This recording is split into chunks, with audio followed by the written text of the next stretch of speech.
یہ ایک ایسی زندہ جاوید داستان ہے۔ اس جنگ کے بعد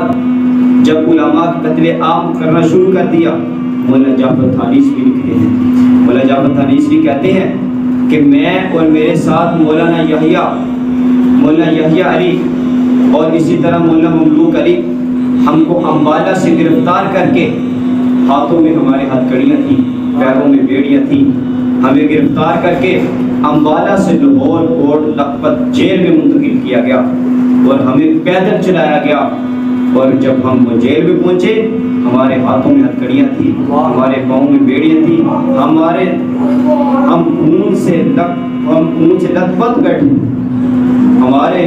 جسم سے خون بہتا تھا، ان زخموں کی وجہ سے ہمارے خون نکلتا۔ مولانا جعفر تھانیسوی تاریخ کالا پانی میں لکھتے ہیں کہ ہمارے ہاتھوں سے لہو بہتا تھا، ہمارے پاؤں سے لہو بہتا تھا، زخموں کی وجہ سے ہم خون سے لہو نہان ہوئے پڑے تھے۔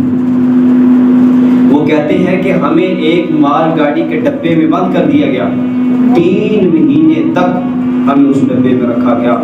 اور اس ڈبے میں رکھنے کے بعد ہماری آنکھوں میں پٹیاں باندھ دی گئیں۔ وہ کہتے ہیں کہ 3 مہینے کے بعد ہمیں Multan district head quarter jail میں پہنچایا گیا، اور 3 مہینے تک اس مال گاڑی کے ڈبے میں بند رکھا گیا۔ ہمارے ہاتھوں میں ہتھکڑیاں، پیروں میں بیڑیاں اور آنکھوں میں پٹی بندھی ہوئی تھی، ہمیں کوئی نظر نہیں آتا تھا کیا ہو رہا ہے ہمارے ساتھ۔ اور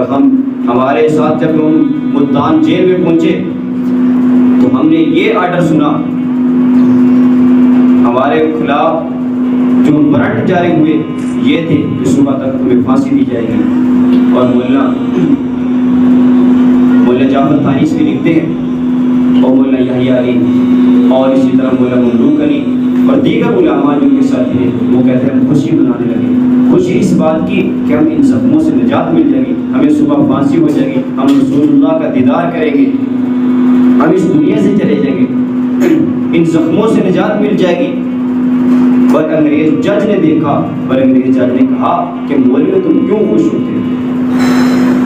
انہوں نے کہا کہ ہمیں اس زخموں سے، ہم اس جو ہے نا تکلیفوں والی زندگی سے نجات مل جائے گی، اور ہم اس دنیا سے جا کے رسول اللہ سے ہم ملیں گے۔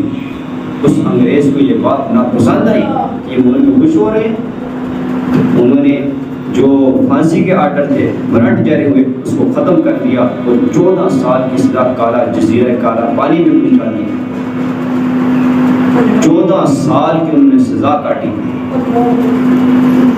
جب ان کو 14 سال کی سزائے موت کو جو ہے نا وہ ان کو سزائے موت کو تبدیل کر دیا گیا، تو اس کے بعد مولانا جعفر تھانیسوی فرماتے ہیں، مولانا جعفر تھانیسوی نے جب یہ دیکھا کہ ہم سزائے موت نہیں ہوئی اور بلکہ ہمیں جزیرہ کالا پانی میں بیچ دیا گیا، تو اس کے بعد کیا ہوا کہ مولانا جعفر تھانیسوی نے بڑا عجیب شعر کہا۔ مولانا جعفر تھانیسوی کہتے ہیں کہ مستحق کے دار کو حکم نظر بندی ملا،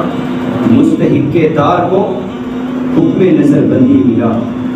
اور کیا کہوں کیسے رہائی ہوتے